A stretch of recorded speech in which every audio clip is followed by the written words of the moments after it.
Hi there. This is a simpler example.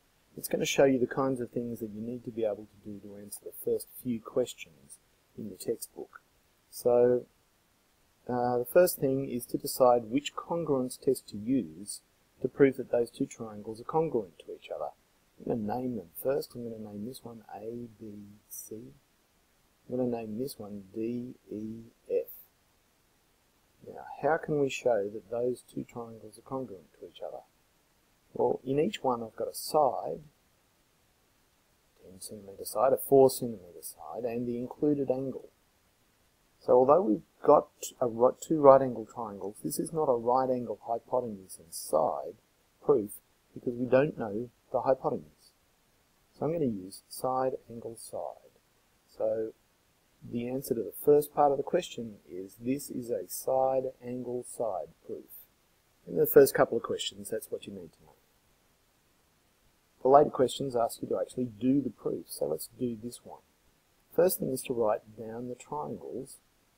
So in triangle ABC, this is my introductory statement, and triangle DEF. Now there's some very special things about the names that I've chosen.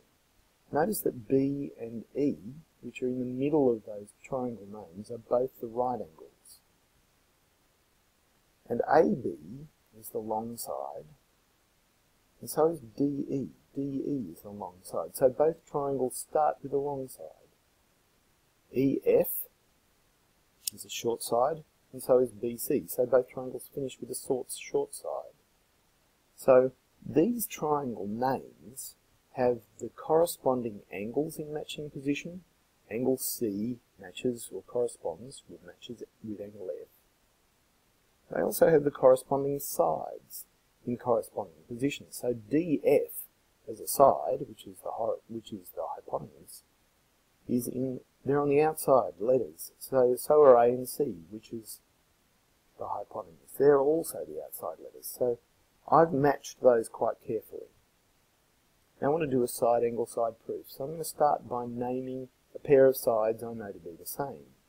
So let's go with the 10 centimetre sides. AB is equal to DE. How do I know that? It's given. That's easy. They're both 10 centimetres. The angle. Okay, the angle I'm using is angle B. I'm going to call that angle ABC and angle DEF.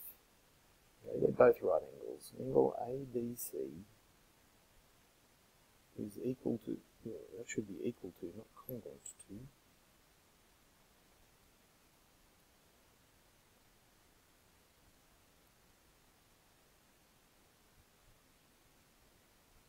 angle ABC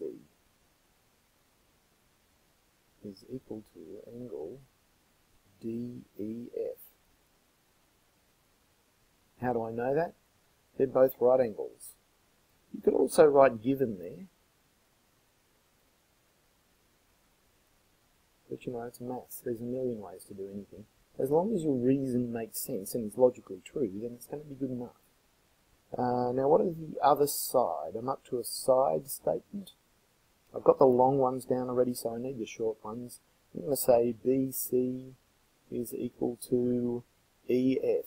Notice that I don't say FE. I'm very careful that they both start with the right angle, B and E, and they end with the other angle, C and F.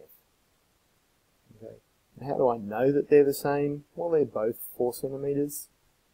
Or I could just say given. Let's go with both 4 centimetres, just because I can.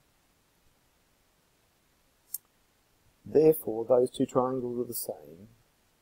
Triangle ABC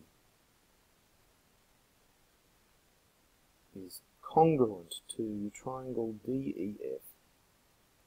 And how do I know that? Side, angle, side. That's a complete proof. 5 lines, an introduction, a conclusion, and the 3 proof lines relating to each letter. And that's what you need to do.